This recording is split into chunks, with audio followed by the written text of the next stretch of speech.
Hello बच्चों, कैसे हैं आप सब। आशा करती हूँ कि आप स्वस्थ होंगे, मस्त होंगे और अपनी पढ़ाई में व्यस्त होंगे। आपकी इसी पढ़ाई को आगे बढ़ाते हुए आज हम पढ़ने जा रहे हैं एक नया पाठ जिसका शीर्षक है चतुर तेनालीराम। तो बच्चों, तेनालीराम का नाम तो आपने सुना ही होगा। कुछ समय पहले एक धारावाहिक भी आता था।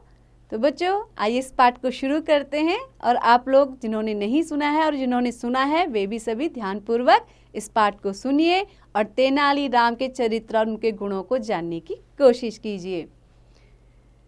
राजा कृष्णदेव राय विजयनगर के राजा थे। प्रतिवर्ष उनका जन्मदिन बहुत ही धूमधाम से मनाया जाता था। आज उनका जन्मदिन था। पूरा राज्य फूलों और रोशनी से सजा हुआ था। निर्धनों और ब्राह्मणों को भोजन और वस्त्र बांटे जा रहे थे। राज दरबार में सदैव की तरह नाच गाने का कार्यक्रम चल रहा था।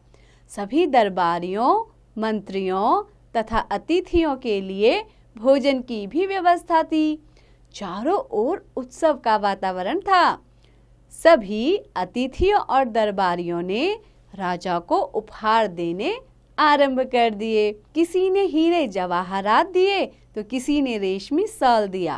दरबार में उपस्थित एक दरबारी का ध्यान तेनालीराम की अनुपस्थिति पर गया। तो बच्चों, अनुपस्थिति यानी कि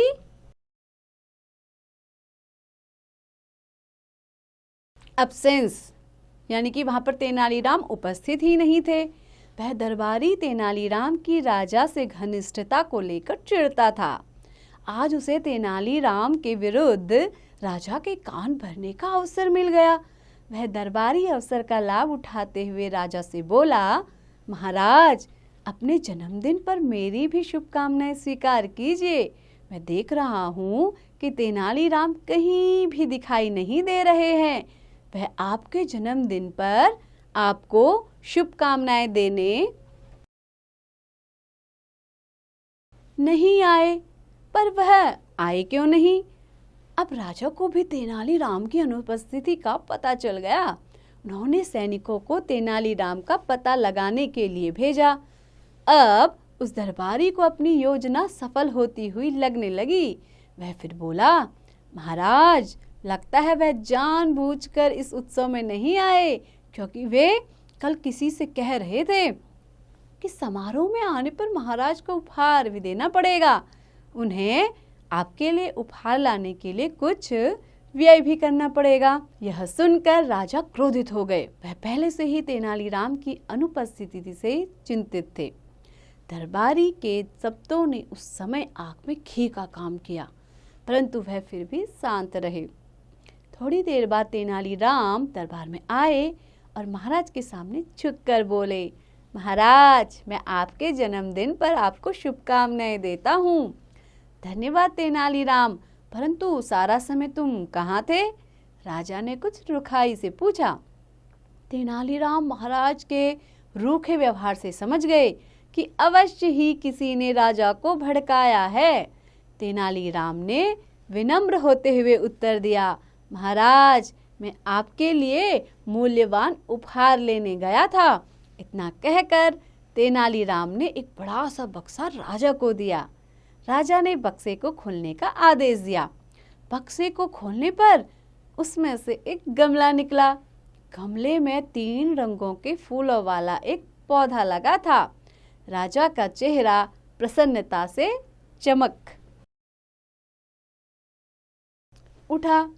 राजा आश्चर्य से बोले, तेनालीराम, तुम्हें कैसे पता चला कि मुझे इस पौधे की इच्छा थी? इसे देखकर मैं बहुत ही प्रसन्न हूँ। वास्तव में वे फूल बहुत सुंदर थे। उनमें जामुनी, लाल तथा नीले रंग की पंखुड़ियाँ थी, जो तितली के पंखों के समान लग रही थी। राजा ने गमले को अपने सिंहासन के पास वाली छोटी मेज पर रखवाया। तेनालीराम बोले, महाराज, आपको याद होगा कि पिछले महीने हम लोग पहाड़पुर की घाटी के जंगलों में शिकार खेलने गए थे। यह पौधा हमने वहां देखा था। आप इसे देखकर इतने चकित हो गए थे कि आप घंटों इसे एकटक देखते रहे थे। आपने वहां के पहरेदारों से इसके विषय में पूछा तो मैं समझ गया था कि यह पौधा आपको बहुत पसंद आया है। अतः मैंने सोचा कि क्यों ना आपकी यह इच्छा आपके जन्मदिन पर ही पूरी की जाए। इसे पहाड़पुर से लाना था, इसीलिए मुझे आने में देर हो गई। यह सुनकर राजा प्रसन्नता से झूम उठे। वह बोले, तेनालीराम, तुमने मुझे बहुत प्रसन्न किया है। इस उपहार के द्वारा मेरे प्रति अच्छी भावना रखने का प्रमाण दिया है। हृदय से दिया गया तुम्हारा यह साधारण सा उपहार भी मेरे लिए सभी मूल्यवान उपहारों से अधिक मूल्यवान है। यह अनमोल उपहार है। यह सुनकर तेनालीराम ने झुककर राजा को नमस्कार किया। इधर वह ईर्ष्यालु दरबारी चुपचाप नजरें झुकाए खड़ा था। तो बच्चों, कैसा लगा आपको ये पाठ? आशा करती हूँ कि आपको बहुत पसंद आया होगा। साथ ही आपने इसे क्या सीखा कि ज़रूरी नहीं है हम किसी को गिफ्ट में कोई बहुमूल्य वस्तु दें।